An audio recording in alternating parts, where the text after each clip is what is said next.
Welcome to another episode of the Modern Facilities Management Podcast, brought to you by Stratum. I'm your host, Griffin Hamilton. This is the show where I interview industry experts who share their stories, strategies, and insights into modern-day facilities management. From hospitality to commercial real estate and everything in between, we'll learn what it really takes to succeed as a facilities manager. Thanks for tuning in to another episode of the Modern Facilities Management Podcast. Today you can see and hear this is going to be a different episode. We are at the Tennessee School Plant Management Association Annual Conference. If you want to say that 5 times fast, be my guest. But our first guests today, we've got Rachel, Max, and Nancy with Mannington Commercial. So I'll let you guys take it from here. Rachel, if you want to start us off, who are you? Hi, I'm Rachel Walraven, and I'm from Calhoun, Georgia. I am a designer at Mannington Commercial, and I work in the Design Solutions department. I'm Maximilian Cavalli, and I'm the director of the education segment for Mannington Commercial Flooring, and I'm from New York City, and I have 30-odd years of experience in the education segment. Hi, I'm Nancy Waller, Senior Director of Design Solutions based out of Atlanta, Georgia, and have been working in the industry for over 25 plus years in design. Gotcha. So we're here in Pigeon Forge, Tennessee. Where are you guys based out of? Calhoun, Georgia. Calhoun. Okay. So I'm in Atlanta, so we made the trek, similar trek here this week. Well, thanks for being the first guest and the guinea pigs for the conference. And so, Max, I'll kind of let you kick us off here. Tell us a little bit more about Mannington and what you guys are really specializing in and why you're here. Well, Mannington is a 110-year-old family-owned floor covering manufacturing company. We manufacture all different types of floor covering for the education segment. So we manufacture LVT tile, which has become the most dominant product in the segment, soft surface floor covering, rubber tile, sheet vinyl, base, everything that goes into a school district outside of the bathroom areas. We have a floor covering product that would be appropriate for those applications. Gotcha. And how did you get into the space and why the school conference here in Tennessee? Well, first of all, we've had the pleasure and the blessing to meet Debbie Shedd at the national conference.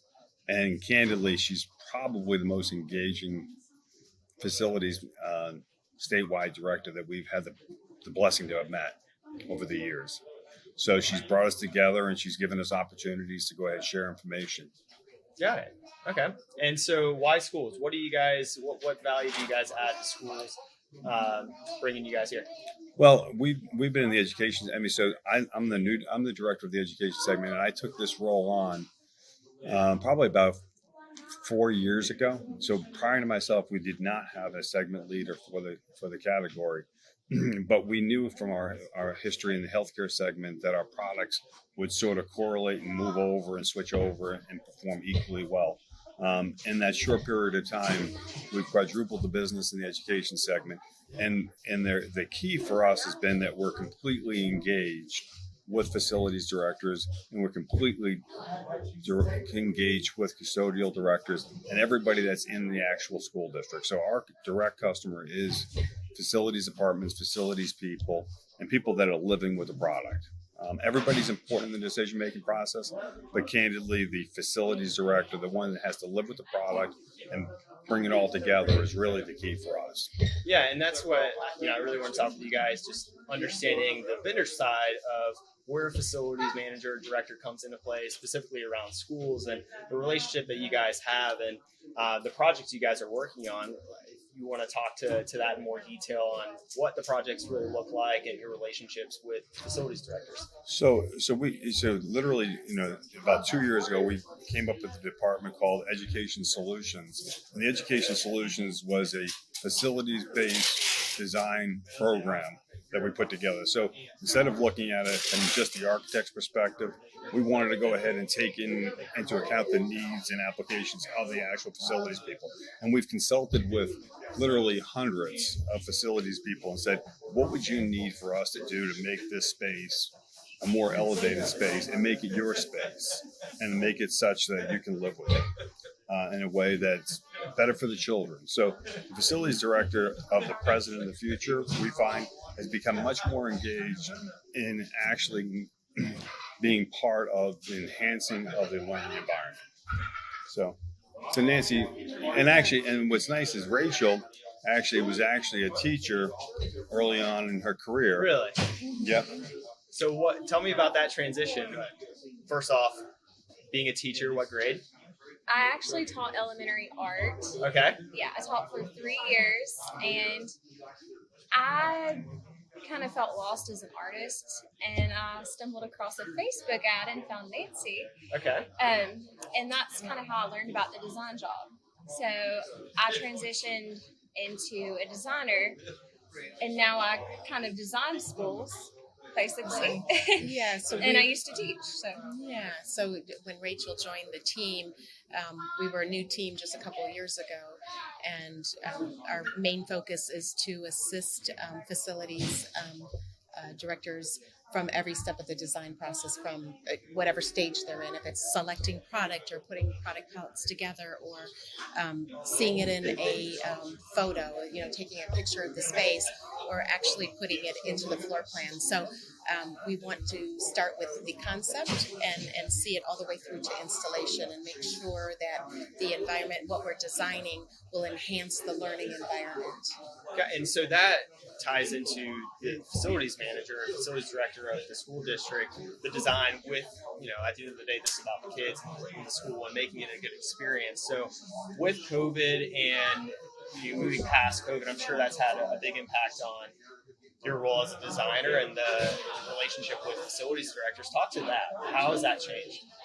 It has changed I believe, given the circumstance with the COVID situation, it has actually enhanced and helped us connect better with all of our customers, helping them with the process in this difficult, challenging time.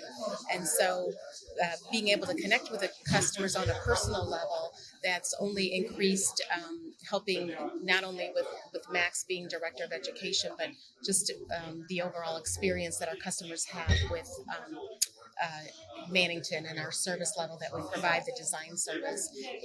We want to make it easy on our customers instead of this challenging effort, where they come in and they have to decide, what products do we use, how are we going to use it in the space. We want to remove all that anxiety and make it a relaxing, enjoyable service or experience with Mannington to do business with any of us. Yeah, and one of the blessings that we have is that we have a unique team within the Education Solutions Department. So Rachel, as a teacher, she knows what it's like to go ahead and move into a classroom the first day and say, how do I go ahead and set up this classroom in a way that's functional? That process normally takes, how long would that normally take a teacher to figure that out? Oh, years. I know that my first day teaching, I went in and no one tells you. They tell you, but it's different when you're on the other side and you're the only adult in there. When they walk in, you have to have structure. So you have to think about how you want your classroom laid out and how you want the flow. Where do you want the kids to go when they walk in? Because if you don't have that set up, they're just... it could be free reign if you're in an elementary school. And so there's no standardized layout school to school or classroom to classroom within a school? Yes, but I just mean more of the personal touches. Where do you want your desks? Where do you want a little area for kids to sit together? If you want to read a story. Collaborative space. Yeah, collaborative where the spaces. Students know, designated sections within the classroom where they can sit, and this is the playtime area, this is the learning area. Yeah, it's overwhelming because there's so many aspects. As a teacher, you have to think about, how do I want my room set up? How is this going to work and be functional for me in my teaching style? So. Yeah, it's interesting because I know we were talking offline here a bit ago, and you were showing me some designs and just what you don't think of as a student and as you get out of the school system, of the importance of the flow, and especially now, and I don't want to harp on COVID too much, but flow is a big piece of it, right? And so something from a facilities perspective that not many people think of is layout and the design of even getting down to the flooring, what you guys are working with. And so how does the design really have an impact on the flow and layout of a classroom? Well, when we're designing, we think about a direction or the path that the students have to walk throughout the hallway, and making it more defined. Now, given the circumstance now, it's even more important. Flooring will play even a more important role in defining that space. So students, are staying the 6 feet apart and staying on one side of the hallway as opposed to running north and south or east-west, but just more direction and designing that into the space. And we're not talking arrows necessarily going back and forth. It's an aesthetically pleasing layout, correct? Correct. We want to make it to where it is timeless. The design is timeless, that later on you don't have to go take up the design and install, a whole new layout, just because it's this pandemic situation. We want to be able to make it long-term, designed for long-term, aesthetically pleasing. Yeah, and one of the things I'll add is that spatial sort of awareness, it still translates post-COVID from the vantage point that teachers and administrators want to go ahead and create a certain amount of separation so they can have a little bit of order when kids are walking through the corridors. So inherently, it's a positive thing to go ahead and have that designed into the space, regardless of the COVID situation. So I think that that's important. And the other part is that one of the things that school districts really, really like is that they want standardization without it having be sort of institutionalized. So, for example, in a classroom environment, Rachel might be the teacher this month, but 3 months from now, she might not be the teacher. She may be into a different classroom, whatever the case might be. So you want to be able to go ahead and have it be something that's sustainable and long-term overall to go ahead from a design perspective. But you want some functionality built into the space. And because of the fact that we have a team that has educators as part of it, we have designers that are part of it, we have a unique understanding of how that sort of flows. And because of the fact that we're directly connected to the custodians as well as to the facility people, we're actually hearing it more in some cases than an interior designer that wants to design a brand new school one time, because we're living in that environment with them. So on a weekly basis, Rachel and Nancy are probably talking to 5 or 6 different facilities people.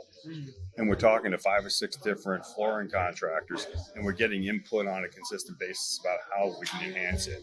And things like, okay, we can design this space, but we can also go ahead and help somebody figure out how do we go ahead and allocate custodians' time. So we can actually work in conjunction with other manufacturers of cleaning products and processes to go and enhance that situation on an overall basis. And that's a good segue there, because obviously we're talking to facilities folks and our listeners mostly being facilities managers. Maintenance is obviously top of mind. So tell me more about that, where maintenance comes into play, the relationships you guys have to help from a maintenance perspective to keep up. Well, we have internal people at Mannington that help on the maintenance side. But in addition to that, we have a national partnership with Hilliard, where they're in literally half of the school districts in America in the K through 12 environment. So we can work in conjunction with a manufacturer and supplier like Hilliard that can go ahead and we can go ahead and create a blueprint, and we can figure out these CTs to go ahead and figure out how much time it should go ahead and be able to take this, to clean this specific product in the classroom, whether it be LVT, rubber, or carpet. And then in addition to that, we can go ahead and embed within the system maintenance processes and protocol as well. So we can do all of those things. And one of the things that's beautiful about Mannington as a company is that we're a very teamwork oriented company in everything that we do. And we look at ourselves as salespeople, but at the same time, we really want to go ahead and partner. And we want to partner with other vendors, whether it be Hilliard. We want to partner with furniture manufacturers, everybody, so that we can go ahead and create a collaborative space and deliver the best product to the customer.